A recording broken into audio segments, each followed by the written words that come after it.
So with this console generation coming to an end soon, I thought now would be a really good time to look back and reflect on the years that made up the 7th generation. And then, because this is a YouTube channel, rate them in some arbitrary list format that goes from 5 to 1. So that's exactly what I'm going to do. Few ground rules though, only talking about PS3, Xbox 360 and Wii here. PC and portables, they're their own thing, I'll maybe do a separate video on those. Also, I consider the 7th generation to be the last 2 months of 2005, all the way up to the end of 2013. I know there are some people who like to think the 8th generation started in 2012 with the release of the Wii U, and I also know that the idea of the Wii U being a next-gen console is really stupid.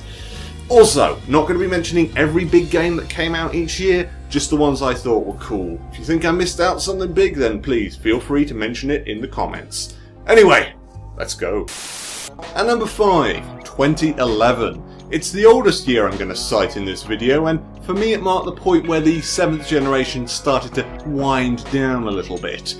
It was a year mainly dominated by high-quality sequels, some of which improved on their predecessors, and others of which were merely content to give us more of what we loved the first time round. We had stuff like Skyrim, Arkham City, Sonic Generations, Dark Souls, Rayman Origins, Portal 2, Dead Space 2, Infamous 2, Uncharted 3, and Saints Row the 3rd. But that's not to say sequels were the only thing that 2011 had to offer. There were of course plenty of new IPs that year as well, some of which didn't do as well as they probably deserved to, but still they came together to contribute to what was an all-round stellar year for gaming. For example, LA Noire, Bulletstorm, From Dust, Catherine, Child of Eden, Bastion, and my personal favourite, Xenoblade Chronicles. Xenoblade Chronicles didn't actually come out in America until mid-2012, and oh, can you hear that, America? That's Europe playing the world's saddest song on the world's smallest violin. Then again, it wasn't all sunshine and rainbows in 2011. It also saw the release of the utterly garbage Hyperdimension Neptunia, a game that still spews out sequel upon wretched sequel even to this day. Every time I even think about this franchise, I become physically ill. Why, humanity? Why did you let this happen? Now, if 2011 was the year of the sequel, then my number 4, 2007, was the year of the new IP. It was when the 7th generation really started to get going and proved to even the most hardcore naysayer that perhaps it was time to put the PS2, the GameCube, and the original Xbox aside and let the new era begin. First off, Call of Duty 4 Modern Warfare redefined first-person shooters. Portal, Mass Effect, and Bioshock set the standard for immersive storytelling. The Darkness, Overlord, Eternal Sonata, Uncharted, and Lost Planet showed originality was still thriving. Warhawk, Pixel Junk, and Super Stardust justified downloadable services as something more than just a repository of old arcade games. And Super Mario Galaxy, Halo 3, and Ratchet & Clank showed that old friends were here to stay too. It was a fantastic year for gaming, full of good times and happy memories. Unless you were a Sony fanboy. They weren't doing so good back then. Now, if there's one game that could really sum up the sorry state of the PlayStation brand at the time, it would be 2011's Leia. Hyped to all heaven as a game that was going to finally put the PS3 on the map, it was a complete disaster that was critically panned across the board. It was far from Sony's biggest concern at the time, but it certainly set the tone for the early days of the poor old PS3. My number 3, 2009, was a year full of surprises. First off, Killzone 2 finally came out and actually looked as good as the fake footage we saw back in 2005. The hardcore RPG Demon's Souls found itself an international audience somehow. Games about superheroes were suddenly allowed to be good. Red Faction came out of hibernation and was bloody amazing. Dragon Age Origins brought dialogue-heavy fantasy RPGs back in style.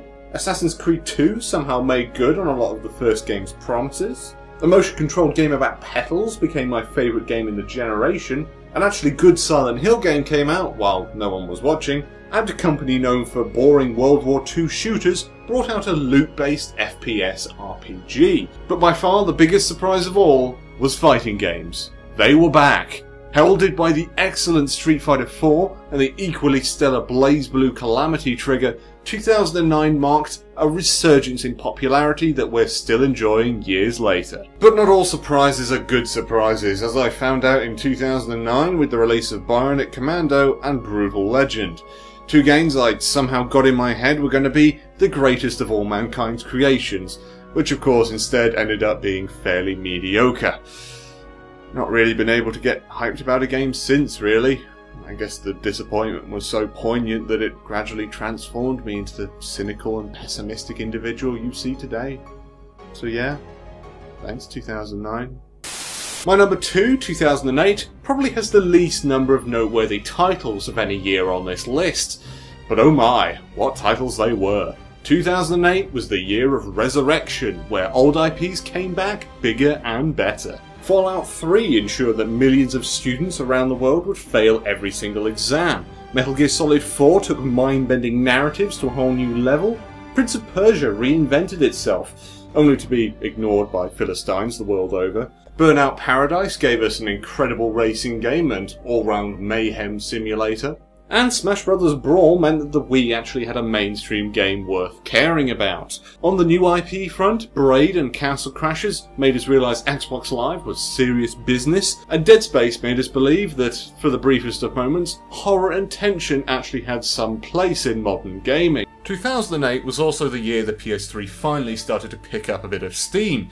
It had some excellent exclusives such as Valkyria Chronicles, Resistance 2, Ultimate Ninja Storm, Little Big Planet, Disgaea 3, and the amazing but sadly quite obscure Aquanaut's Holiday, as well as a few re-releases of titles it missed out on the first time round. Unfortunately, 2009 was also the year that some of us had to accept our favourite franchises weren't going to make the jump to the next gen very smoothly. Now I know there's plenty of Devil May Cry 4 apologists out there, but come on. Come on. Come on. It sucked, right? It sucked. Yeah. Before I even started doing research for this video, I already knew what the number 1 was going to be. 2010. Even if you ignore all the crazy cool stuff that was happening on the PC and the portables back then, it was still an amazing year to be a gamer. That 12 months alone saw some of the best games of this entire generation. Some were sequels, some were new IPs, and some were something in between. But however you define them, they came together to create the best year of the 7th generation. I mean, think about it. Mass Effect 2. Mass Effect 2 alone would have made it the best year. But then on top of that you've got Bayonetta, Darksiders, Metro 2033, Heavy Rain, 3D Game Heroes, BlazBlue Continuum Shift, Vanquish, Limbo, Red Dead, Tatsunoko vs Capcom, Just Cause 2, Alan Wake, Mario Galaxy 2, War for Cybertron, Super Meat Boy, Assassin's Creed Brotherhood, Gran Turismo, Shank, Joe Danger, Yakuza 3, God of War 3, Nier, Split Second, Sengoku Basara, Kirby's Epic Yarn, Rock Band 3, and the surrealist masterpiece, Deadly Premonition. So, how am I going to end this on a downer then? 2010 was just so good! Well, for those of you who don't remember, 2010 was also the release year of this. Kinect sensor detects both movement and sound in very sophisticated ways.